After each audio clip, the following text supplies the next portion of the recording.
Welcome back to another technical deep dive here in the debug zone. Today we're tackling a big question and breaking it down with insights from other users. Hopefully this clears up some misconceptions and helps you get the answer you need. So buckle up, stay a little curious, and let's jump right in.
And that's a wrap.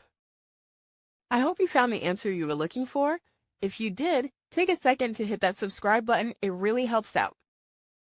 And let me know in the comments which solution worked best for you. See you next time in the debug zone.